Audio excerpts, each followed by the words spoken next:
Hello guys, good morning. Tsaka kasalukuyan mga guys ay nakarating na tayo sa ating base o sa bodega.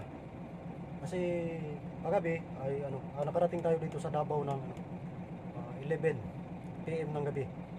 At salamat naman mga guys na nakarating tayo ng maayos at saka matiwasay na walang aberya ang biyahe.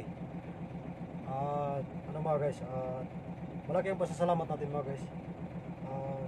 Hindi naman tayo nakalimot na tumatawag sa taas pa. Nandyan tayo sa biyahe. Kahit na doon tayo namamasko sa daan. At kung makikita nyo mga guys, mayroon tayong in-upload na papapapap doon. Yung nag-iingay tayo. Kasi hindi lang kami ang naabutan ng Pasko sa gitna ng daan mga guys. Marami kami. Kasi bilang isang bihedor mga guys ay kinakailangan mong tuparin ang utos ng iyong boss. Inutusan ka ay kinakailangan mong gawin. Kasi nagtatrabaho tayo mga guys dahil nagtatrabaho tayo. Hindi natin maaring hindi natin maaring tanggihan yung utos ng ating boss. At maraming salamat na rin mga guys sa ating ulitin ko mga guys, maraming salamat sa buong suporta ng ating mga kasamahan, lalo na yung mga palaging tumatangkilik, yung mga tumatangkilik sa ating mga videos at saka sa mga pumupunta sa ating live. At walang katatapusan na pasasalamat mga guys ang matatanggap nyo sa akin dahil road to 5K tayo mga guys ngayon. At sana ay ma-unlock natin yan sa hindi pa mag New Year, hindi pa maabot ay yung bagong taon. At sana ay ma-unlock natin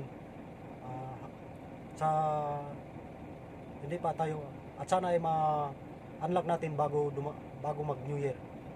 At sana ay ma-unlock natin bago bagong taon ang 5K. At dyan mga guys, malalaman natin at masubukan ang ating galing. Dahil pagdating ng 5K mga guys ay kinakailangan mong araw-arawin o kinakailangan mong habulin yung ginagawa natin araw-araw, yung tinatawag na pagla-live. At mga guys, pinaghandaan natin yan mga guys.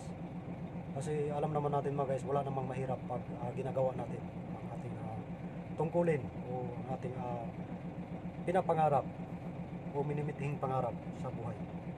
At walang mahirap pag nandyan kayo. Kasi alam ko na nandyan kayo, kaya lalong lumalakas ang ating loob mga guys na tatapusin ang hinahabol nating oras o 60K views. Inaasahan ko mga guys na dadami pa kayo na sumusuporta sa ating video, lalo na sa ating live. Gabi-gabi at araw-araw tayong gumagawa ng live kasi alam natin mga guys na matatapos rin ang lahat at may hangganan. At ulitin ko mga guys, maraming salamat in advance. Happy New Year sa ating lahat. God bless all.